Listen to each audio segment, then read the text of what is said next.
मैं दो जहां का क्या करूं तू बता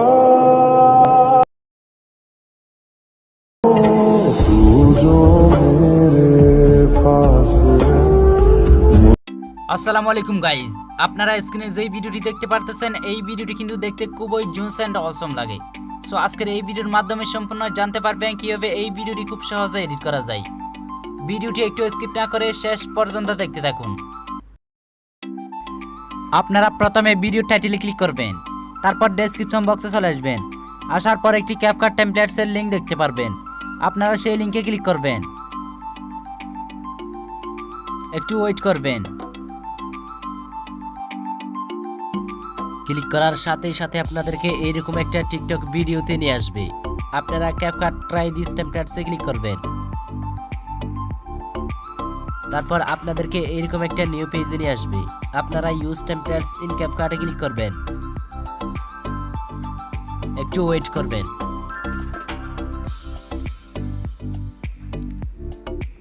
তারপর আপনাদেরকে ভিডিওর প্রিভিউতে নিয়ে আসবে। আপনারা এখান থেকে ভিডিওর প্রিভিউ দেখতে পারবেন। আপনারা আবার ইউজ টেমপ্লেটসে ক্লিক করবেন।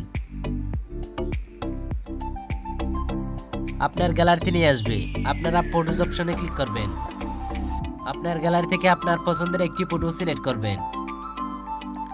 তারপর প্রিভিউতে ক্লিক করবেন।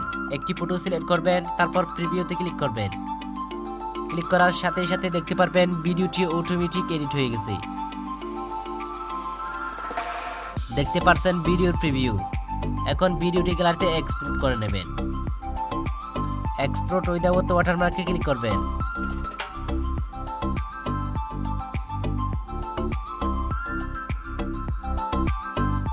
ভিডিওটি গ্যালারিতে সেভ হয়ে গেলে আপনারা ক্যাপকাট অ্যাপ্লিকেশনটি ওপেন করে নেবেন। তারপর নিউ প্রজেক্টে ক্লিক করবেন। এখন যে ভিডিওটি গ্যালারিতে সেভ করছেন সেই ভিডিওটি সিলেক্ট করবেন। তারপর অ্যাড বাটনে ক্লিক করবেন। ভিডিওতে থাকা সাউন্ডটি মিউট করে নেবেন। মিউট অডিওতে ক্লিক করবেন। তারপর ভিডিওর এন্ড স্ক্রিনে থাকা ওয়াটারমার্কটি আবার রিমুভ করে নেবেন। প্রথমে চলে আসবেন, অ্যাড অডিওতে ক্লিক করবেন। এক্সট্রাটে ক্লিক করবেন। ডেসক্রিপশন বক্স থেকে ডাউনলোড করা ভিডিও মিউজিকটি সিলেক্ট করবেন। ইম্পোর্ট সাউন্ডে ক্লিক করবেন। অলরাইট গাইজ, এখন সম্পূর্ণ ভিডিও এডিট করা কমপ্লিট। গ্যালারিতে সেভ করে নেবেন। আশা করছি সবাই বুঝতে পারছেন। সবাই ভালো থাকবেন এন্ড সুস্থ থাকবেন। আল্লাহ হাফেজ।